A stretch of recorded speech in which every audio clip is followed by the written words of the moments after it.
beaucoup de gens me demandaient, mais finalement, vous parlez ou tu parles de différence entre les sectes, mais qu'est-ce que c'est?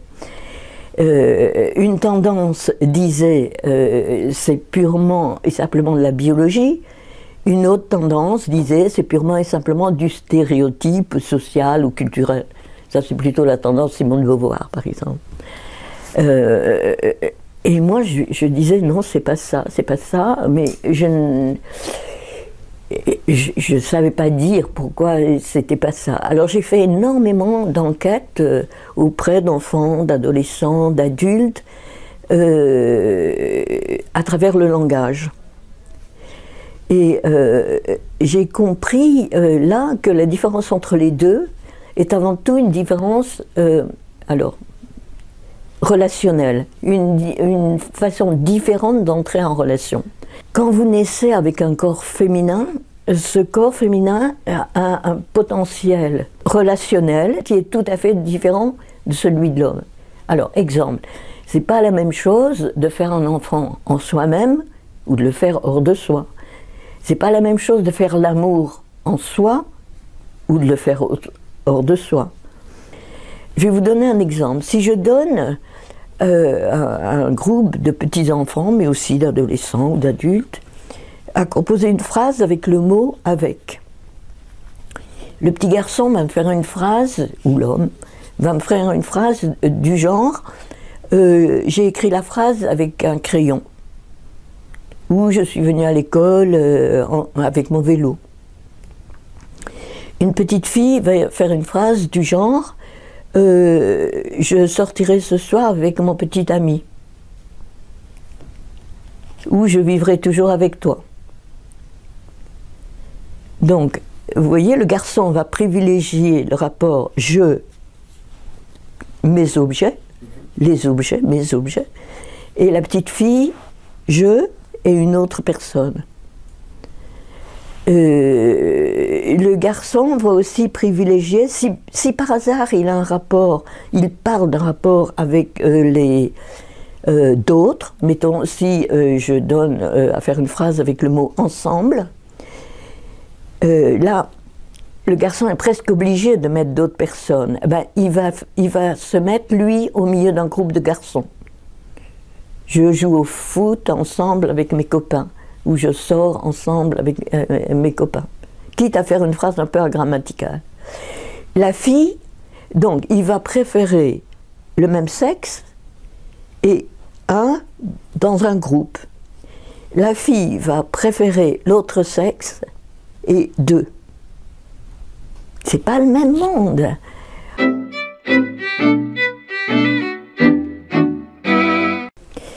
Alors, à mon avis, il y en a encore beaucoup, mais je vais essayer de faire simple et d'en citer trois. Il reste des problèmes, même en France, autour de la question de l'avortement.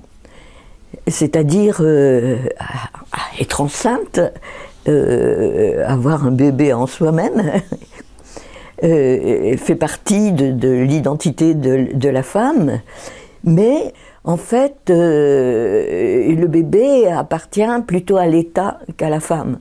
Donc il y a une régulation sur les naissances qui fait que la femme n'a pas le droit vraiment, n'est pas vraiment libre vis-à-vis de son corps. Donc le droit d'abord évidemment à la contraception et puis à l'avortement quand il y a un bébé qui convient pas, qui n'est pas désiré, qui n'est pas fait par un couple, qui va rester un peu ensemble, etc.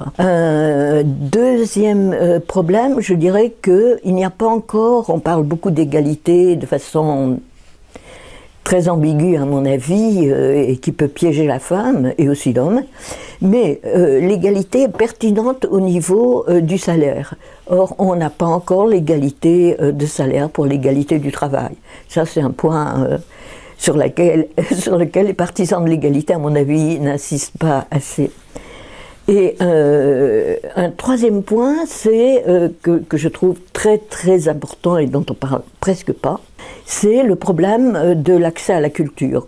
La culture aujourd'hui en vigueur est une culture masculine.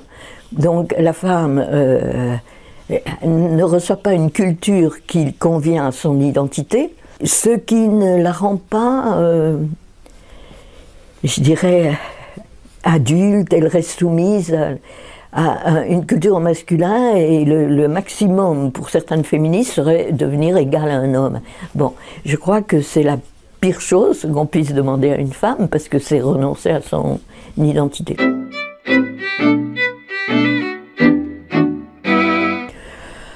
J'ai un peu peur que ce soit un peu démagogique. Si on met autant de femmes que d'hommes pour renforcer une culture au masculin, après tout, il vaut mieux laisser pas trop de femmes qui ont le droit de s'opposer à une culture au masculin. Si vous n'avez pas une culture au féminin, c'est-à-dire une double culture, une culture au masculin, une culture au féminin, il y a peu de femmes qui ont déjà la culture nécessaire pour des postes de haut niveau. Ça commence. Il ne faut pas oublier que pendant des siècles, les femmes n'ont même pas été à l'école. Et qu'il n'y a pas tellement longtemps qu'elles vont à l'université, et que c'est pas du tout qu'elles n'ont pas le potentiel, au contraire. Je crois qu'elles sont... Moi, j'ai travaillé beaucoup avec les enfants, et les petites filles sont beaucoup plus évoluées que les petits garçons. Mais la culture ne sert pas ce qu'elles sont, donc finalement, elles n'obtiennent pas le niveau qu'elles sont tout à fait capables d'obtenir. Permettre aux femmes d'accéder à la culture, à une culture qui leur convient, et à des postes importants, notamment culturellement, ça n'existe pas encore. Ça demande une évolution des mentalités. C'est pas la démagogie du jour au lendemain, je mets autant de femmes et autant d'hommes. Non, ça suffit pas, vraiment pas.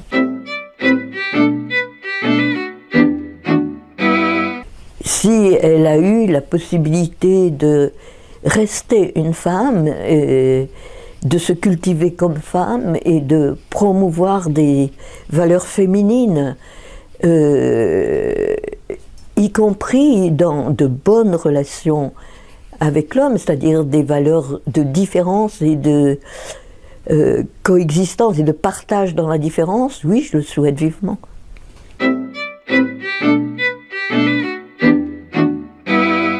Selon moi, les femmes ont beaucoup plus, par identité, le respect de la vie, que ce soit la vie elle-même, ou que ce soit le milieu, l'ambiance de vie.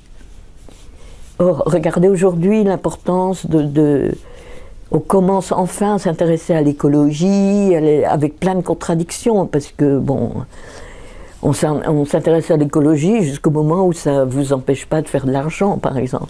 Je crois qu'une des valeurs que les femmes, la majorité des femmes, pourraient promouvoir, c'est ça, le respect de la vie et le respect de l'environnement qui permet la vie. Un deuxième point, je veux dire, on parle beaucoup aujourd'hui d'hospitalité.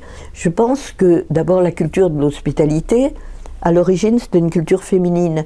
Et c'était une hospitalité pas comme aujourd'hui, on devrait être généreux, plein de moralité, donner l'hospitalité aux pauvres, à l'étranger, etc.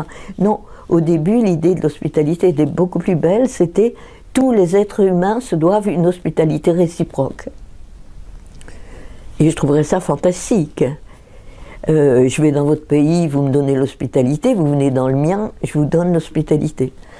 Donc les valeurs d'hospitalité non hiérarchiques, non liées à l'argent, je pense que les femmes pourraient apporter beaucoup. Les valeurs de proximité, je pense que la femme qui traditionnellement a été, hélas, enfermée dans la maison, est plus capable de promouvoir des valeurs, pas de proximité formelle, spatiale, mais je dirais des valeurs d'intimité. Et aujourd'hui, on en a besoin pour passer d'une culture à l'autre, pour faire de l'interculturel.